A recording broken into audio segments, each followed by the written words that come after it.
માંડવી તાલુકા પંચાયતની ખાસ સામાન્ય સભા દ્રબુડી તીર્થ ખાતે મળી.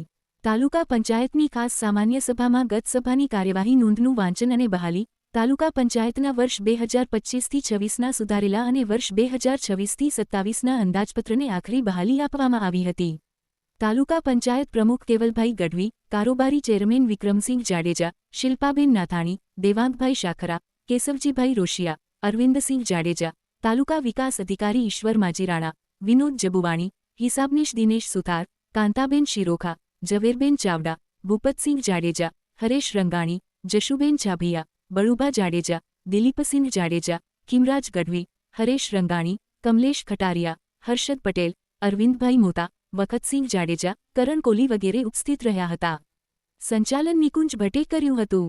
5 વર્ષના સમયગાળામાં સામાન્ય સભા આમ તો તાલુકા પંચાયતમાં યોજાતી હોય છે, પરંતુ અત્યારે એક ધાર્મિક જગ્યા અને આ જગ્યા એટલે આપણા પુરાણિક જગ્યા છે, બહુ જૂની જગ્યા છે, એટલે આ જગ્યાના સાનિધ્યમાં અમે સામાન્ય સભા યોજવાનું એક નક્કી કર્યું. કારણ કે આ તીર્થ ઉપર આવી અને એક તો પાવનતા અને આ સ્થળની પણ બધાને લોકોને ધ્યાનમાં આવે એટલે અમારો મુખ્યત્વે અહીં સામાન્ય સભા યોજવાનું આયોજન થયું.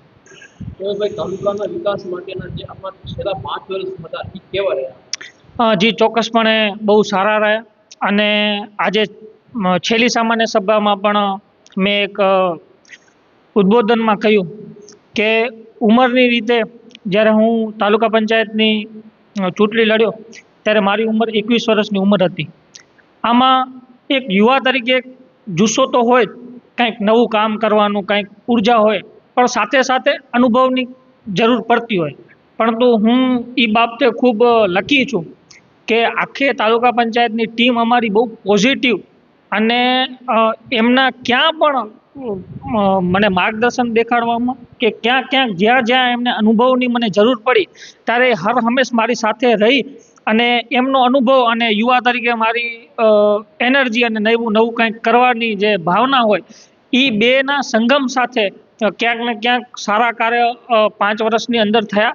અને મેં મારા આયોજનમાં પણ જ્યારે હું તાલુકા પંચાયતનો પ્રમુખ બન્યો ત્યારે અમે એવું જ નક્કી કર્યું હતું કે જેટલા રૂપિયા આવે ને એમાં હું જો ધારું તો મારી તાલુકા પંચાયતની સીટ ઉપર હું વધુ આપી શકું, બીજી તાલુકા પંચાયતની સીટ ઉપર ઓછો, ક્યાંક ને ક્યાંક અનબેલેન્સ થાય. પરંતુ અમે એક એવું નક્કી કર્યું કે જેટલા રૂપિયા છે એટલા બધાના ભાગે આવે. કારણ કે મોદી સાહેબનું એક વિઝન કે છેવાડાના ગામડા સુધી વિકાસ પહોંચવો જોઈએ, એટલે અમે દરેકે દરેક તાલુકા પંચાયતના સભ્યોને સાથે રાખી અને એ રૂપિયા ડિવાઈડ કરી અને એને અમે છૂટ આપી કે તમે તમારા ગામડાઓમાં જ્યાં તમારા છેવાડાના ગામડાઓમાં જે સુવિધાની ઉણપ હોય તમે આયોજન કરી અને અમને આપો. એટલે સૌના સાથ સહકારથી અમે 5 વર્ષ બહુ સારા કામગીરી કરી છે અને અમે કેમ પ્રજાના અને ગામડાઓના પ્રશ્ન સોલ્વ થાય એવા અમારા પ્રયત્ન 5 વર્ષની અંદર રહ્યા છે. હું એવું અનુભવું છું કે સત્તા છે ને એ કંઈ પરમાનન્ટ છે નહીં કોઈ, અને હું સત્તા ઉપર આવું અને મારી જાતને કંઈક અહમ કરી લઉં કે અત્યારે હું તાલુકા પંચાયતના સભ્ય છું, પરંતુ સત્તા છે ને એ મારું માનવું એવું છે કે એ સેવાનું માધ્યમ છે. કારણ કે એમને એમ તમે કામ કરી શકો સેવાના, પરંતુ ક્યાંક ને ક્યાંક તમારી જોડે સત્તા હોય તો એનાથી તમે વિશેષ કામ કરી શકો. એટલે એક યુવા તરીકે અને મારા તો પરિવારના અને એવા શિખામણ મળી છે કે હર હંમેશ ક્યારે પણ સત્તા છે ને એનો ક્યારે પણ મોહ ન હોવો જોઈએ. કારણ કે આજ મારી ટર્મ પૂરી થાય છે તો કાલે મારે ખુરશી ઉપર કે પટમાં બેસવાથી મારે પરે ન હોવો જોઈએ.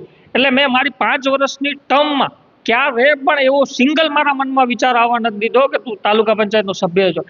કારણ કે તાલુકા પંચાયતનો સભ્ય હોય કે તાલુકા પંચાયતનો પ્રમુખ હોય એ 5 વર્ષ કે 4 વર્ષ કે જેટલા સમયગાળા માટે હોય છે, પરંતુ એક કાર્યકર્તા એ આખી આજીવન હોય છે. એટલે એક કાર્યકર્તા તરીકે નાનામાં નાના માણસોનું કેમ કામ થાય એવા પ્રયત્ન કર્યા. કારણ કે મેં મારા વડીલો સમક્ષ વાત સાંભળી છે કે ગરીબી શું કહેવાય. એની નબળી પરિસ્થિતિમાંથી આવી અને અત્યારે માતાજીની દયાથી આગળ વધ્યા છે.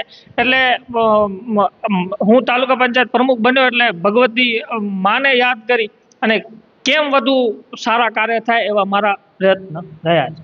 અને આ 5 વર્ષની સફળ ટર્મમાં હું આદરણીય ધારાસભ્યશ્રીને પણ યાદ કરીશ, કારણ કે માનનીય ધારાસભ્ય શ્રી અનિરુદ્ધભાઈ દવેનું પણ હર હંમેશ પોઝિટિવ જ અમારા સાથે રહ્યું છે. અને એ હર હંમેશ ક્યાંક ને ક્યાંક ગામડાઓના વિકાસની વાત આવે, ક્યાંક નાના નાના કામગીરીની વાત આવે, એ હર હંમેશ અગ્રેસર રહી અને પ્રોત્સાહન કરતા હોય અને માર્ગદર્શન એમના દ્વારા પણ ખૂબ પૂરું પાડવામાં આવ્યું. એટલે અને આ ઉંમરે તક મળી એટલે હું આદરણીય અનિરુદ્ધભાઈનો ખૂબ ખૂબ આભાર વ્યક્ત કરીશ.